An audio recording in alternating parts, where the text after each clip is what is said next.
Everybody's got a different motivation for getting a building inspection done. Some people are just doing it to jump through the hoops and make sure the house isn't going to fall down. And some people are doing it to find out how much the maintenance will be, what moving forward, what they need to do.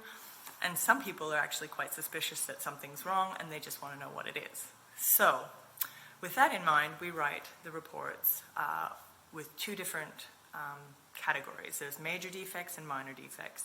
And the minor defects list can be quite stacked. You know, if a house is 30 years old, there's always a lot of maintenance to do on an older home. So the reports can start to look quite hefty.